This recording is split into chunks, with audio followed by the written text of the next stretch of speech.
اللہ کے محبوب علیہ السلام اس دن اتنے غمزدہ تھے کہ جب دوبارہ مدینے پہنچے تو حضور کو پکڑ کر خچر سے سواری سے اٹھا کر حضور کو جو ہے وہ نیچے رکھا گیا. سخت تکلیف میں تھے, دکھوں کی زندگی, طائف کے بازار, پھر مدینے کے اندر جب وہ ماحول آیا, خوبصورتیاں آ گئیں, روشنی آ گئی, آسمان سے ہر دم نور اترنے لگا. وہ وقت گیا جب لوگ پتھر مارتے تھے, اب حکم ہو گیا خبردار میرے نبی کی آواز سے آواز بھی اونچی نہیں کرنی. خبردار تم نے میرے نبی سے کوئی مسئلہ پوچھنا ہے تو پہلے صدقہ لو, پھر فقیر ڈھونڈو, پھر خیرات کرو, پھر میرے نبی کی چوکھٹ پہ آؤ. تمہیں پتا چلے کہ کس چوکھٹ پہ آ رہے ہیں, کس در پہ آ رہے ہیں. آقا کریم علیہ السلام اس ماحول کے اندر گھر میں خوش ہیں, آنگن میں خوشیاں ہیں, پھول کھلے ہوئے ہیں. حضرت ابراہیم علیہ السلام حضور کے شہزادے حضور کی ران پہ بیٹھے ہوئے ہیں. حضرت امام حسین بھی دوڑتے دوڑتے آئے اور وہ بھی حضور کی ایک ران پہ بیٹھ گئے. حضور کبھی حسین کو دیکھتے ہیں, کبھی اپنے فرزند کو دیکھتے ہیں, کبھی حسین کو دیکھتے ہیں, کبھی حسین کے ماموں کو دیکھتے ہیں. حضرت ابراہیم اور حضرت امام حسین رضی اللہ تعالیٰ عنہ دونوں کو دیکھ کر اللہ کے محبوب خوش ہو رہے ہیں. فرشتہ نے اذن مانگا, آقا کریم نے اذن دیا. اس نے عرض کی حضور ان دو میں سے ایک کا اختیار ہے, ایک کو ایک کے بدلے میں قربانی دینا ہوگی.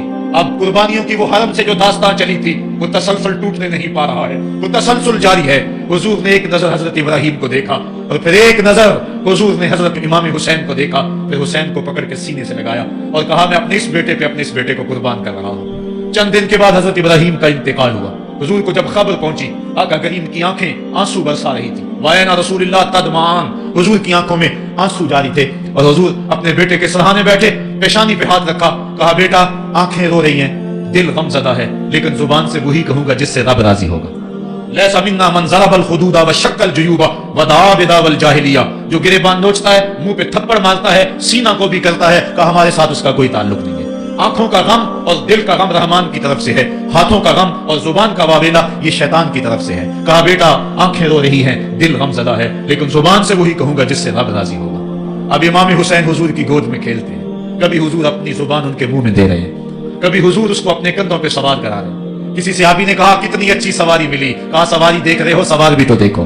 کبھی سجدے میں ہے تو حسین پشت پہ آ کے سوار ہو جاتے, آقا سجدے کو طول دے رہے ہیں. حضرت اسامہ بن زید رضی اللہ تعالیٰ عنہ فرماتے ہیں رات کافی بیت چکی تھی, میں حضور کے در پہ گیا. صحابہ حضور کے در پہ چوکھٹ پہ دستک نہیں دیا کرتے تھے, حضور کی چوکھٹ پہ لگ کے بیٹھ جاتے. آقا کریم اپنی مرضی سے آتے, صحابہ دکھڑا کہہ لیتے, کہانی کہہ لیتے, جو پوچھنا تھا پوچھ لیتے. لیکن اگر کبھی حالت ناگزیر ہوتی, کبھی ایمرجنسی حالات بنتے تو صحابہ اپنی انگلیوں کے پوروں کے ساتھ حضور کے دروازے پہ دستک دیتے. کانت تکرہ ابواب النبی بالاظافر. اللہ اکبر. حضور تشریف لائے, حضور سے حاجت کہی. یہ 14ویں صدی کی مصیبت ہے کہ نبی سے مانگنا نہیں چاہیے. اگر نبی سے نہیں مانگنا تو کس سے مانگے؟ اور کون سی چوکھٹ ہے جس در پہ جھولی پھیلائیں؟ کون سا دوارہ ہے جہاں کشکول پھیلا کے کہیں کہ ہماری جھولی بھر دی جائے؟ اور جتنے بھی سہارے ہیں سبق کرتے ہیں, عزت نفس بڑھاتا ہے سہارا تیرا, ہر آسرا ذلیل کرتا ہے, نبی کا آسرا بندے کو سر بلند کرتا ہے. حضرت اسامہ بن زید کہتے ہیں میری حاجت پوری ہو گئی, لیکن میں نے کیا ماجرا دیکھا. جب حضور گفتگو کر رہے ہیں, دوران گفتگو اللہ کے محبوب کمبل اوڑھ کے یوں ہی آگے تھے. حضور کے دائیں بائیں سے حرکت کا احساس ہوتا ہے جس طرح اندر کوئی چیز ہے. میری حاجت پوری ہوئی تو مجھ سے نہ رہا گیا, میں نے پوچھ لیا. میں نے کہا بندہ نواز یہ کیا ماجرا, آپ کمبل اوڑھا ہوا ہے اور اندر سے کسی کی حرکت کا احساس ہے.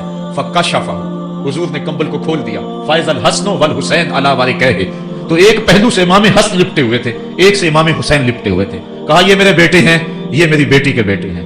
اے اللہ میں ان سے پیار کرتا ہوں, تو بھی ان سے پیار کر, اور جو ان سے پیار کرے میرے مالک تو اس سے بھی پیار کر. اور ایک دن فرمایا حسین منی وانا من الحسین, لوگو حسین مجھ سے ہے اور میں حسین سے ہوں. لمحے بیتتے گئے, پھر وہ جان گداز لمحے بھی آئے جب صحابہ کی چیخیں نکل رہی تھی, جب مسجد نبوی اجڑ رہی تھی, جب حجرہ عائشہ کے اندر اللہ کے محبوب اپنے رب کے ہاں جانے کی تیاریاں کر رہے تھے, جب سیدہ فاطمہ کے لبوں پہ یہ لفظ تھے سبت علیہ مصائب لو سبت علی الارض سرنا لیالیا, میرے اوپر اتنی مصیبتیں پڑی, اگر یہ دنوں پہ پڑتی تو وہ بھی کالی راتیں بن جاتے. حضور علیہ السلام کا جب جسد اطہر اٹھا تو صحابہ کی جو حالت تھی وہ اس انداز سے کہ صحابہ کے کلیجے پھٹ رہے تھے, روحیں گداس ہو رہی تھی. ایک ہاتھ اٹھا کے دعا مانگ رہا تھا, اللہم اذہب بصری حتی لا ارى بعد حبیبی محمد احدا, اے اللہ مجھے اندھا کر دے, مجھے اندھا کر دے, مجھ میری آنکھوں کی بینائی اچک لے, تیرا محبوب تہے مزار چلا گیا, میں نے آنکھوں کی روشنی کو کیا کرنا ہے. وہ دن بھی آئے, حضرت سیدنا صدیق اکبر کا کلیجہ بھی پگھل رہا ہے, وہ بھی غم رسول میں رو رہے ہیں, صحابہ تڑپ رہے ہیں. وہ اونٹنی غصبہ نامی اونٹنی جس پہ حضور سواری کرتے تھے وہ حضرت فاطمہ کے دروازے کے اوپر سر رکھ کے رو رو کے مر گئی. جب محبوب نہیں رہے تو ہم نے جی کے کیا لینا ہے. کائنات اجڑ گئی, جہان میں جو ہے وہ ہر سمت اندھیرا ہی اندھیرا چھا گیا, لیکن روشنی کے ٹمٹماتے ہوئے چراغ آج بھی روشن ہیں جن کو دیکھ کر مصطفیٰ یاد آتے ہیں. لوگ ان شہزادوں کو دیکھ لیتے ہیں اور حضور کی یاد کو تازہ کر لیتے ہیں۔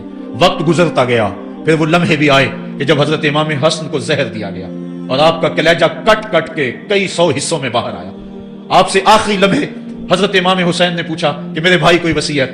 کہا بیٹا کوفے والوں سے بچ کے رہنا، ان کے دغے سے بچ کے رہنا۔ لمحے بیت گئے، 60 ہجری کو یزید تخت نشین ہوا، تخت نشین ہو گیا تھا، لیکن اس نے یہ چاہا کہ حضرت امام حسین رضی اللہ تعالی عنہ میرے لیے بیعت کر لیں، اور اس نے مدینے کے گورنر ولید بن عقبہ کو خط لکھا، اور خط کا مضمون یہ تھا کہ امام حسین کو بلاؤ اور میرے لیے بیعت لو، اور اگر وہ بیعت نہیں دیتے تو اس خط کے جواب کے ساتھ ان کا سر بھیج دو۔ ولید بن عتبہ محب اہل بیت تھا، اس نے رات کی کافی تاریکی کے اندر حضرت امام حسین رضی اللہ تعالیٰ عنہ کو پیغام بھیجا۔ حضرت امام حسین نے حضرت عبداللہ ابن زبیر سے مشورہ کیا، انہوں نے کہا اس وقت گورنر کا بلانا خیر نہیں، صبح جائیں گے۔ آپ فرمایا نہیں میں بھی جاتا ہوں، کچھ سواروں کو ساتھ لیا، کہا تم باہر کھڑے ہو جانا دارالعمارت کے، اگر میں آواز دوں تو تم دوبارے پھلانگ کے اندر آ جانا۔ ولید بن عتبہ کے پاس امام حسین پہنچے، آپ نے کہا کہ سناؤ کیا معاملہ ہے؟ تو اس نے کہا کہ یہ خط ہے جو یزید نے بھیجا ہے۔ آپ نے فرمایا کہ میں صبح بتاؤں گا۔ ولید بن عتبہ نے کہا ٹھیک ہے۔ امام حسین پلٹنے لگے تو مروان بن حکم جو پاس بیٹھا ہوا تھا گورنر کے، کہنے لگا یہ چلے گئے تو دوبارہ ہاتھ نہیں آئیں گے، اب موقع ہے، اب ان کو پکڑ لو اور ان سے زبردستی بیعت لے لو۔ یہ بات حضرت امام حسین کے کانوں میں پڑی، آپ پلٹے، نیام سے تلوار نکالی، حیدری کچھار سے محمدی شیر نکل آیا، اور حضرت امام حسین رضی اللہ تعالیٰ عنہ نے اس وقت جو جملے کہے تاریخ کے اوراق کے اندر وہ جملے محفوظ ہیں۔ حضرت امام حسین نے کہا ایھا الامیر، اے امیر تو جانتا نہیں ہم کون ہیں؟ انا معدن الرسالہ و مہبط الوحی و مختلف الملائکہ، میں وہ ہوں جس کے گھر میں جبریل آتا تھا، ہمارے گھر میں وحی اترتی رہی ہے۔ ویزید بن المعاویہ رجل فاسق فاجر قاتل النفس مولن بالفسق شارب الخمر ومثلنا لا یبایع، کہا اور یزید شرابی ہے، یزید مسلمانوں کا قاتل ہے، یزید فاسق مولن ہے، اے امیر میرے جیسا شخص چھپ کر بیعت نہیں کر سکتا۔ اللہ اکبر۔ حضرت امام حسین نے جب یہ بات کہی، جو باہر لوگ کھڑے تھے وہ بھی چاقو چوبند ہو گئے۔ اس نے کہا حضور آپ جائیے۔ مروان مشورے دیتا رہا، لیکن حضرت امام حسین کو گورنر مدینہ نے کہا کہ آپ جائیے۔ حضرت امام حسین رضی اللہ تعالیٰ عنہ واپس پلٹے۔ حضرت امام حسین کی ہمشیرہ سیدہ زینب انتظار کر رہی تھی بھائی کا۔ پوچھا کیا ماجرا ہے؟ کہا حالات بگڑ گئے، اب ہمارا مدینے میں رہنا محال ہے، صبح سحری سے قبل شہر مدینہ چھوڑ دیں۔ اللہ اکبر، ورنہ ہمارے خون سے نبی کا حرم لالا زار بنے گا۔ حضرت امام حمام رضی اللہ تعالیٰ عنہ نے اہل بیت کی مشاورت سے یہ فیصلہ کر لیا۔ کجاوے کسے جانے لگے، سامان تیار ہو گیا۔ حضرت محمد بن حنفیہ کو کہا کہ تم یہاں رہو اور تم خبر پہنچانا کہ پیچھے کیا ماجرے ہوتے ہیں، اور مکے کی طرف میں سفر کر رہا ہوں۔ کہانی لمبی ہو رہی ہے اور وقت کے دامن میں اتنی گنجائش نہیں ہے کہ پھر کس طرح شہر مدینہ چھوڑا ہوگا۔ حاجی جاتے ہیں 8 دن اور 8 دن کے بعد مدینہ چھوڑتے ہیں۔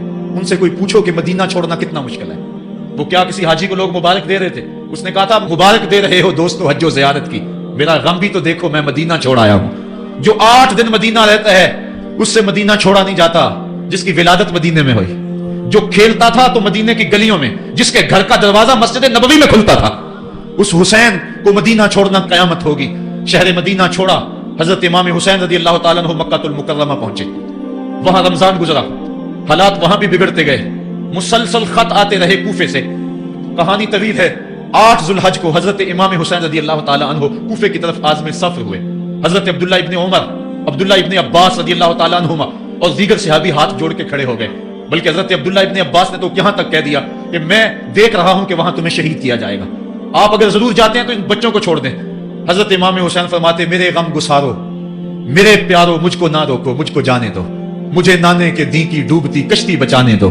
میں جاتا ہوں کہ دنیا پر وفا کا نام رہ جائے، میں رہوں نہ رہوں پر عظمت اسلام رہ جائے۔ میں نہیں جاتا تو نبی کے گھر کی آن جاتی ہے، لوگوں تمہارا دین جاتا ہے، میری غیرت ایمان جاتی ہے۔ کہا مجھے جانا ہوگا۔ 8 ذوالحج کو لوگ کعبہ کی طرف آ رہے ہیں اور کعبہ دلہن کی طرح سورا ہوا ہے، طواف کرنے والوں کا جھرمٹ ہے، حاجی حج کرنے آ رہے ہیں، لیکن حضرت امام حمام کسی اور حج کی تیاری کر رہے ہیں۔ کسی نے کہا حج تو کر جائیں، اتنی مرتبہ مدینے سے پیدل چل کے آئے اور آج تو مکہ المکرمہ میں موجود ہیں۔ کہا پیچھے ہٹو، جو حج میں کرنے جا رہا ہوں وہ انوکھا ہوگا، وہ نرالا ہوگا، تم بھی طواف کرو گے، میں بھی طواف کروں گا،